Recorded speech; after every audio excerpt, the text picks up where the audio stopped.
Fellas, you ever get into roulette and just leave after 30 minutes of blood, sweat, and tears, baffled that the person that you're playing with is actually level 90? You know, a tank who won't AoE to keep aggro, or I wish I was joking, the black mage who only uses thunder and ice. Pretty recently I stumbled across this tweet from main tank, and long story short, it blew the hell up. He got into a dungeon and accidentally aggroed some nefarious beast for suggesting that his tank use AoE abilities to hold aggro, something that honestly, by level 90 should be the absolute bare minimum of technical knowledge. And you know, I never wanted to be a guide guy. It was never in my sights to make the how to play Reaper video or boss guides or whatever, but I've been driven to the edge. So today, I'm here to give you the bare minimum amount of knowledge you need to play this game. I gotta keep it real, if you're a savage or an ultimate raider, there's probably nothing in here for you, so get the hell out of here, leave, be gone. No wait, actually don't leave, please. Stay and tell them in the comments how to play the game even better than I can, okay? And I want you to at least acknowledge that I'm out here fighting the good fight for all of us. I'll risk enraging that 1% of the community that will get mad at you for ever even having a fleeting thought that they could learn to play the game and not just stand in Limsa 24/7. I don't know what they do. What do they do? They just stand there. I don't know what they do. Anyway, the type of people that would get mad at you for suggesting you get rid of Ember on your level 99 Charizard, you know the ones? Okay, they're going to be real mad at me. Fellas, my chain. Fellas, my chain. Fellas. But for the rest of you who might actually want to learn this information, let's get going. And honestly, as someone who once sucked ass at this game and now sucks slightly less, I really do respect anyone that wants to improve and make sure they're doing the best that they can, even if that doesn't mean playing 100% optimally. So let's go. Okay, tanks, you're up first. And I'm a dreadful tank. Let me be honest here, I'm awful. But it doesn't take much to be a competent tank for any normal content, any dungeons, any trials. Listen, keep aggro and don't die. That's it. I don't care if your damage is non-existent as a tank. As long as you're keeping the aggro on the mobs and generally keeping them bundled together in a stack, you're doing a good job in my books. Aggro in this game is basically free as long as you just have your tank stance on. So while running through a dungeon and grabbing mobs, just spam your AoE abilities, and if you drop or miss one, use a ranged ability like Shield Lob to get the aggro back. Wall-to-wall pulling sounds like a scary concept, but unless you're really under-geared or your healer eats crayons, you'll probably be fine. Just make sure you're using mitigation as needed. Bosses in dungeons typically aren't going to be beating your ass that hard, so don't be afraid to use mitigation for the pulls. And also, don't ever be afraid to use your invuln too if need be. It's not a failure on you or the healer if you have to press it, just think of it as your best mitigation button. Better to use it sometimes even if it isn't 100% necessary rather than to never use it at all. And you know, all in all, for basic content like dungeons, that's all you need to know for tanking. Make sure you hold aggro by using AoEs on mobs, and make sure to use your mitigation. If you want to get a little bit fancier, try not to run around too much with the boss if you're a tank, just stand still as much as you can. This will help the nerds like me hit our little positionals or whatever we be doing back there. Anyway, if you're doing the two things that I mentioned, there's pretty much no reason anyone should be getting mad at you in a dungeon. Before we go any further, I will say that I'll add a little bit extra at the end talking about some general tips that don't pertain to any specific role. Okay, and if we can get 700 things on this video and 2 other things on this video, I will continue to exist for another day on this planet. Thanks, guys. Healers. My sweet, sweet healers. I'm gonna get a touch more technical with you, but just hear me out, don't get scared. By level 90, pretty much every healing job has an excessive amount of healing and mitigation for regular content. Typically, the only thing that'll make you sweat a little are those rare occasions where a wall-to-wall pull in a dungeon is just a little bit tougher than normal. There's one at the end of Tower of Zot, for example. But everywhere else, there's a philosophy I want you to keep in mind. Every fight in this game is designed with the idea that every job and every player will be doing damage. Obviously, for the easier content, it won't mean that you can't clear if you don't. And again, I'm not asking you to do optimal damage as a healer or whatever. Honestly though, what this means is that the vast majority of your cast should be just sending glares or broils or whatever you healers be smoking back there. Those buttons aren't an optional, I'll press them sometimes whenever there's nothing else going on. Those are a keep pressing them and do everything else in between them kind of thing. Unless someone's HP is 0, you're fine. It's okay to leave people at 75% HP for a bit and let a regen heal them back to full. As long as you keep your dot up on a target and use your damage ability, then don't sweat the small stuff with healing.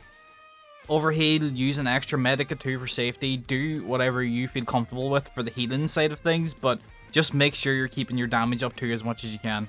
If you have mitigation, make sure to throw it at your tank when he's doing some big pulls, but besides that, everything else is pretty straightforward. That's all I ask of you little guy healers out there. Just remember that your damage is important too, and every few extra glares or holies or whatever you're getting out is going to be enough to keep me satisfied. And well, DPS players, here's where I've got to put my mean face on. I'm gripping you all together, all you casters, all you fizz ranges, all you melee sons of bitches. We're all going here as one group, okay? I'm a DPS main, so I'm not going to be going easy. You know what your job is, right? It's to do damage. As big damage as your dainty, cat-geared hands can manage. I don't want to hear no excuses about how being expected to do the bare minimum is toxic. I know it can seem overwhelming to look at the optimal DPS play and see a big old rotation and think, man, I don't want to remember all that. I just want to play the game. You know what? That's valid. I'm not going to ask you to do any of that.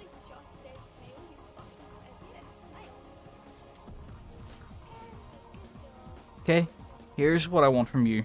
I wish this applied to only a small number of players, but it's been something I notice so frequently that it has to be said. 2-minute buffs are not optional. What is a 2-minute buff? Some of the littlest guys might be asking.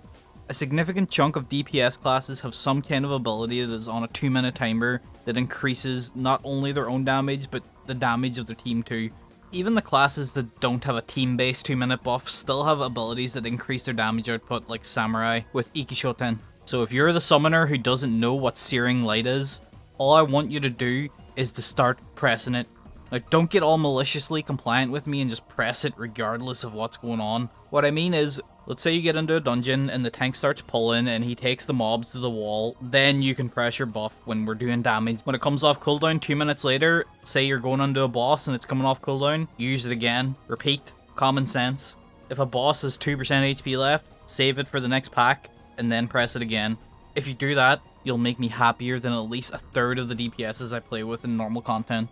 You know that I know that you know that I know that pressing your buff is not that hard. So besides that, just do your best to understand the class that you're playing just a little bit. There are certain classes like Ninja or Black Mage that naturally will be less intuitive than others. So I'm not going to get in your ass just because you might not be pumping as those jobs. I know I can't goddamn play Black Mage, Jesus Christ.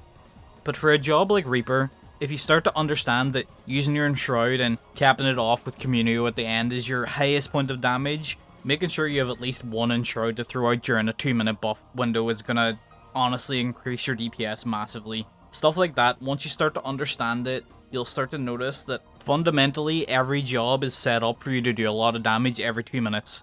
And once you're down that path, you're golden.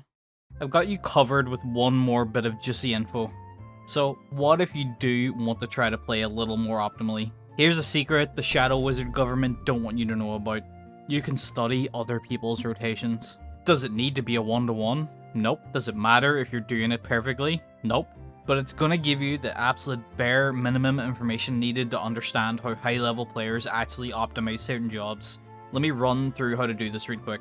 So let's say you're interested in doing the newest extreme fight and you want to go in there as a DPS, but you're a little worried because you don't know if you're doing a lot of damage and blah blah blah. Okay, let's take Reaper. Go to fflogs.com. You can navigate the menu up here and you can find the fight. You can sort it by ranking for most damage done and you can click your specific job. You can take the link to that parse, put it into FFXIV analysis, and literally get the guy's entire rotation from start to finish, just the buttons he pressed. If you look at that, you look at the opener, you look at how he handles his 2 minutes, you'll start to understand the basis needed to play the job optimally. Then you go in, try the opener, probably mess it up first 3, 4, 5 times, but eventually you'll start getting it, and once you've got the opener down, you can focus on doing the 2 minutes properly, and before you know it, you're learning to play the class in a decent way. That is a real bare bones look at what this takes to play a job optimally, so don't stress about it too much. If you're gonna try Savage or Ultimates, there's a little more that goes into it for healers and tanks with mitigation and healing, but I'll leave it there for now. So that's it. That really is the bare minimum level of information I think you'll need to keep anyone placated, even the toxic ultimate raiders. I know harder content like Savage isn't for everyone. I know there are people who just want to enjoy the game in their own way, but in a sense, hand-waving away any responsibility for your own performance can be selfish. Like anything in life, putting even a small amount of effort towards making sure you're doing the best you can with the resources that's given to you is always going to be more admirable than someone who just won't lift a finger at all. Now get out there and never, ever let me catch you not using Embolden for an entire dungeon ever again, or by God, I'm gonna